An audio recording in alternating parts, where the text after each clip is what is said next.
So, good afternoon, everyone. Thank you so much for joining us for this conversation with Carlos Dada, press freedom hero, and it's a pleasure for me to be here moderating this conversation.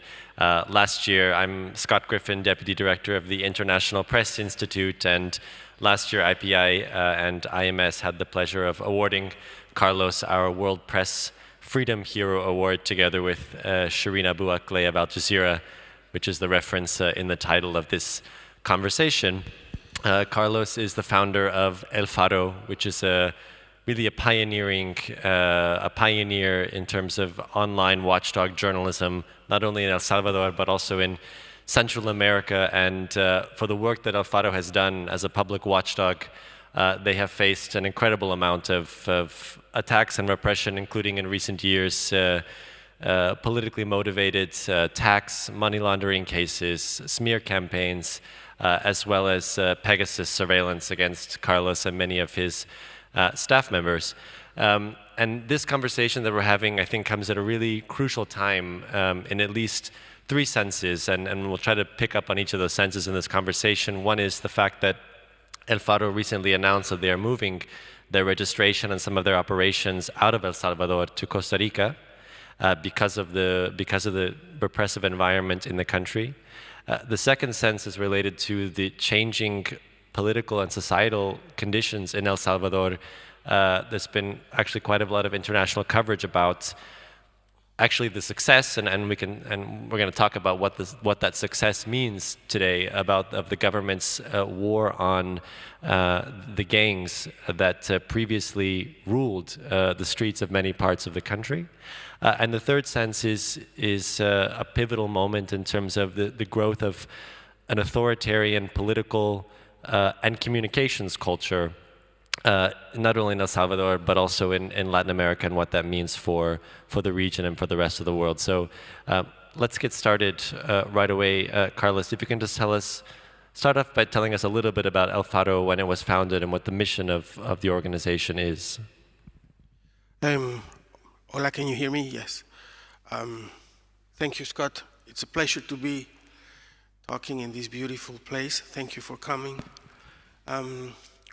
El Faro is a news website that was founded in El Salvador in 1998.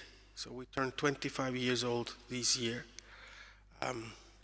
We were so visionary that we promised our readers that we were born on the web while we were trying to find resources to achieve our dream, which was to become a printed operation, because by then the internet was not a serious platform to do anything. That's how visionary we were. But 25 years after that, we're still here doing journalism. We have grown and learned our duties over the years. And we're mainly focused on investigative and long-form journalism, covering mainly organized crime, corruption, politics, human rights violations, and a couple of other nice things.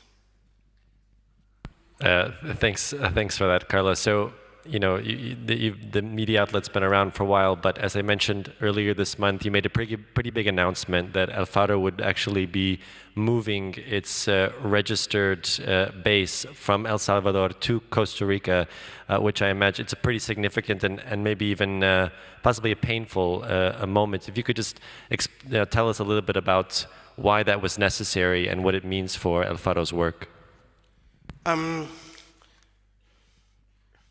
Over the years, as you can imagine, doing the work we do in Central America, we've been facing threats and all kinds of harassment. But since 2019, a new populist, autocratic president came into office. And he's been on a steady dismantling of our democratic institutions.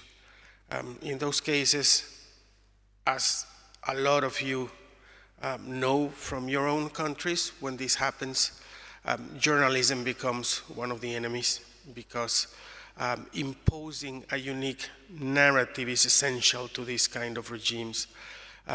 In this sense, in the last 4 years, we've been facing serious harassments in the form of tax investigations, accusations of money laundering, espionage surveillance with Pegasus to 22 out of our 30 employees at El Faro, drones coming into our houses, and opening processes about tax evasion. So we decided to move the legal operations and the administrative operations to Costa Rica. So El Faro is, since this month, a Costa Rican media. We are not moving the newsroom from San Salvador, but we moved the legal operations to get out of the Salvadoran government's reach. So he can't paralyze us, or he can't take El Faro for his own interests. So that's why we moved to Costa Rica. I'm going to come back to the pressure that El Faro has been under and how you've managed to withstand that. But I just want to talk a little bit more about the context of the situation in El Salvador at the moment.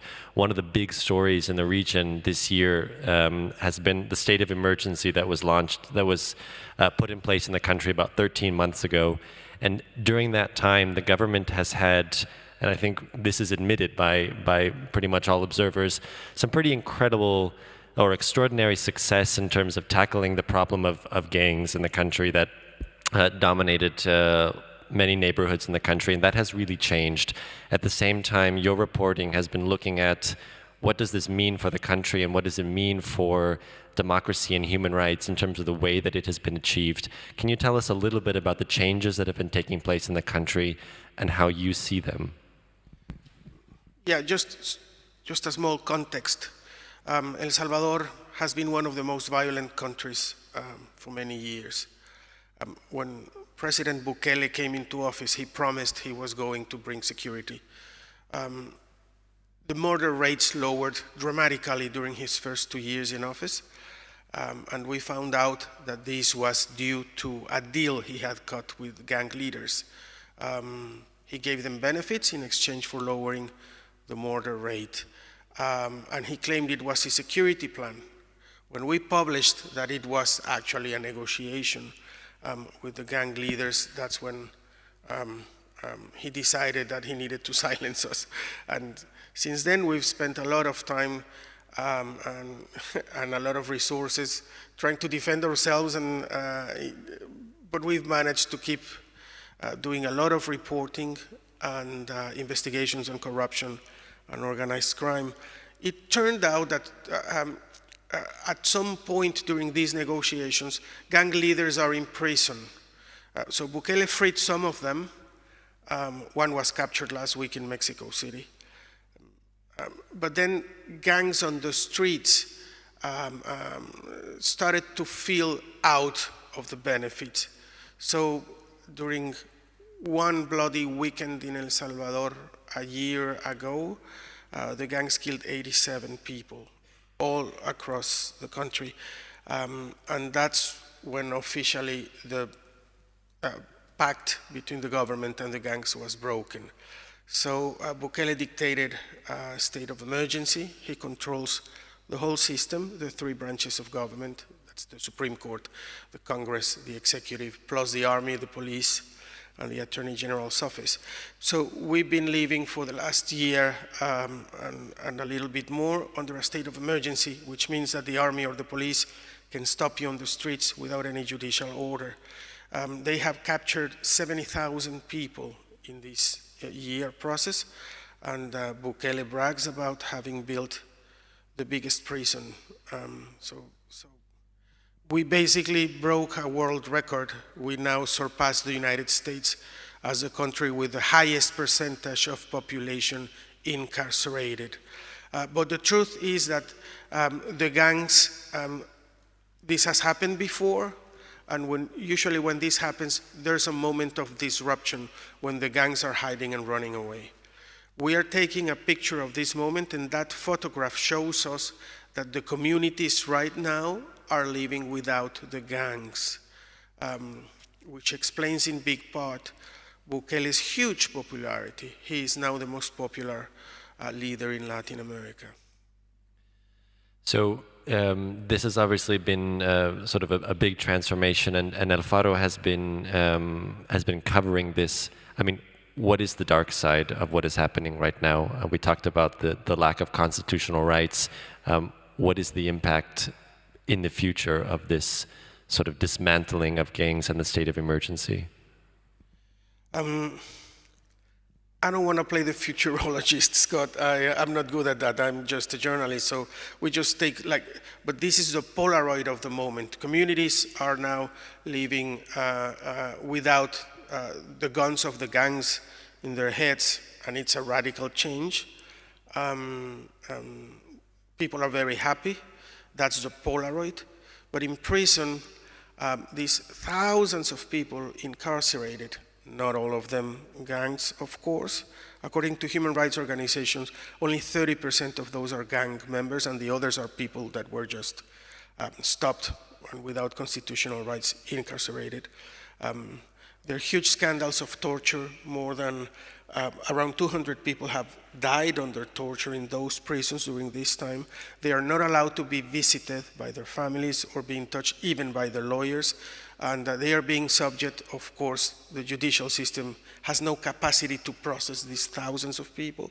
So they are being basically judged on massive trials, and most of them remain in already overcrowded prisons.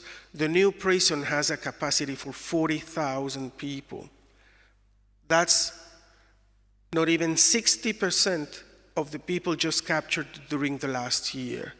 And again, we've seen this before, both ways of showing security plans, one through deals with the gangs, we saw under President Funes, the other through repression, we've seen over and over. And what we've seen until now is that every time that some of these actions happen, the gangs transform themselves, they evolve. That's how they passed from being the kids on the block extorting people for coins to being these very strong organized crime organizations that covered the whole country. Right now, they are again running away, but if we could say something based on our past, it would be that gangs have always evolved to avoid or to face the new situation. So just coming back to now the pressure that you have faced, as I said, you've been Faro is facing sort of politically motivated tax cases, it's facing these smear campaigns by the government, you face this Pegasus surveillance. Why is the government targeting you so much, and how are you able to sort of withstand these pressures and able to continue doing your work? I think that when we face extraordinary situations like the one we are going through now, I tell my newsroom every week that the healthiest thing would be to leave, to quit, and to do something else. That would be the mentally healthy decision, that no one is obliged to stay under these conditions. But if you stay, you have to know that silence is not an option. We can't be bargaining with what we do. If we decide to stay, we need to keep working on this. I am very proud of working with a very committed group of journalists, not only journalists, but also the administrative part that have been facing tough pressure. Most of them remain committed to keep doing what we do, and we keep running strong investigations. Now, here comes the problem.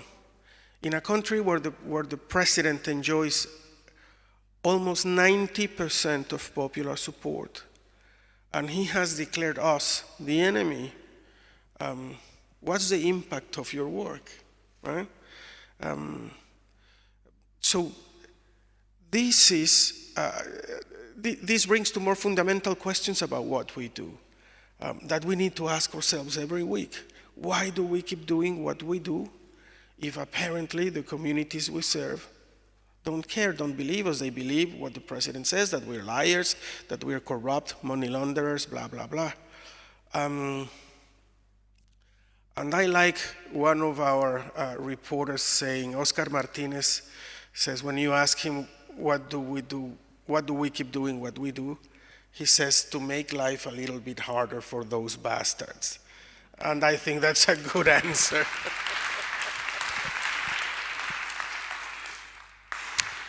One of the things that we were talking about yesterday in preparing for this is also that you're up against actually a sort of a communications machinery and sort of an authoritarian communications machinery by the government, which is pretty good at doing PR for itself.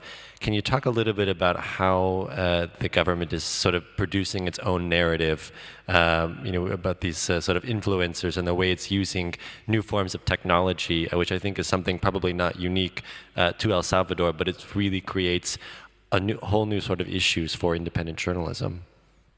Bukele has become a political phenomenon, not only in El Salvador or Central America, but a reference for all Latin American politicians, right-wing populist politicians, because he's very effective.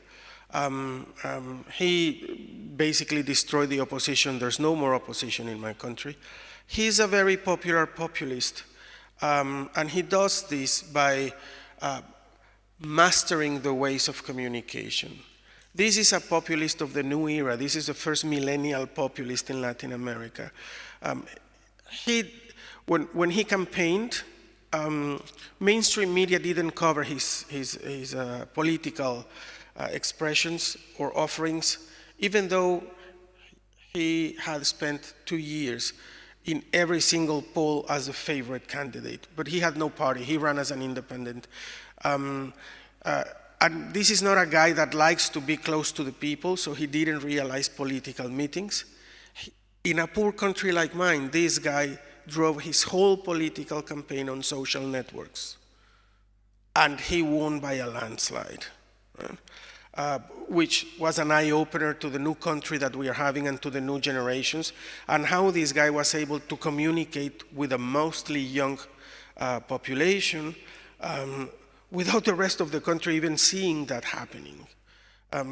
So this is how he masters that. And when he got into power, since imposing the narrative is so fundamental for his political strategy, he hired these superb video producers. He hired legions of photographers, and he controls everything. I mean, the lighting on those pictures of gang members in the prisons are so aesthetically attractive. I said the other day, it's like a mix between Leni Riefenstahl and an MTV producer. It's this kind of images that he's spreading, and it's very effective. So it's the dream of any populist to be so popular, to control the whole system, to concentrate all power and still enjoy 90% of popular support. This is a political phenomenon. Very successful, by the way. And it's very successful, and I think there's a lot of concern that this is spreading throughout the region. As you mentioned, he's an inspiration to other leaders in Central America and Latin America. How concerned are you that this model is going to be a dominant model in the region? And is there something that, how can independent journalism counter this? I don't know that second question, but I can try to address the first one. I think that democracy is in decay in the whole world. In part because most of world democracies are quite young, quite new, and the promises of democracy were not fulfilled. Those that proclaimed the benefits of democracy basically turned out to be a bunch of corrupt politicians. And people are angry. Democracy didn't solve their most urgent problems. And journalism has it very hard to exist in a non-democratic place or a non-democratic environment.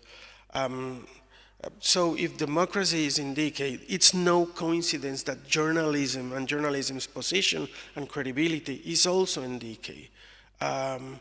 We now have to compete with a bunch of influencers, YouTubers, blah, blah, blah, you name it, that are very appealing for a lot of people because they talk to their own prejudices. They reaffirm who they think they are and their vision of the world. So they think that they don't need journalism anymore. I think we are in a crisis right now, journalism crisis all over the world. I am very pessimistic now. I think that right now we are losing this battle, but I know that these are historical cycles. If there's something that history shows us, is that this part of history will also be over. We need to start working now for, when this is over, to be on the place where we want to be by then. And I know only one way to do it, and it's to elevate our editorial standards. We need to be more rigorous than ever.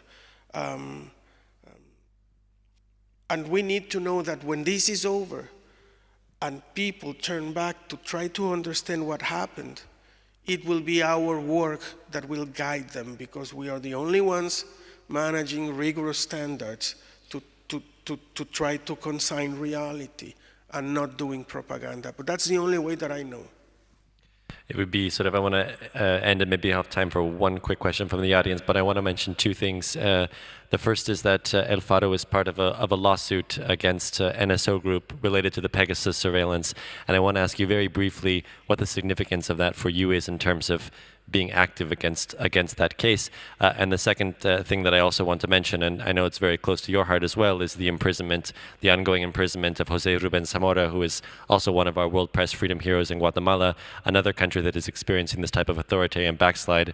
And I know that the situation of other journalists in Central America is also very close to your heart. So maybe a few last comments on those points. Yeah, very briefly about the complaint, the legal complaint about against NSO. Citizen Lab described the use of Pegasus against El Faro as obsessive. It made us a unique case. In my phone, they were 167 days, or most of that period, according to Citizen Lab. And I am not the one that was mostly surveilled from our organization. So together with the Knight First Amendment Institute from Columbia University in New York, we sued NSO in a federal tribunal in California, and our complaint has been accepted by this judge. We're just going to see what happens. But for us, it is a statement. Just bringing this complaint is a statement. In which way? In the way that when we are under harassment, we are not in a corner crying, just waiting for them to come. We have agency. We need to organize and we need to move, and we need to show them that we are not paralyzed. That's the statement that I hope is heard behind the NSO complaint. About Jose Ruben Zamora, yes, he was in prison more than 200 days ago, accused of money laundering under a very irregular process, and he's still in prison. When he was in prison, he's such a prominent journalist in Guatemala that it was worldwide news. But as always, the news cycles are very short, so we forget that he's still in prison. And it's not only him, he's the most visible face of the criminalization of journalism throughout Central America. There's 200 Nicaraguan journalists in exile, some of them being deprived even of their nationality. They have become stateless, trying to report from exile. In El Salvador, our case is not unique. Honduras is still one of the most dangerous countries in the world to practice journalism. And in Guatemala, there's throes of journalists going into exile. But here's the good news. Journalism in Central America has never been better. My colleagues are producing some of the best journalism we've ever seen in Latin America. And I think that's a very hopeful note.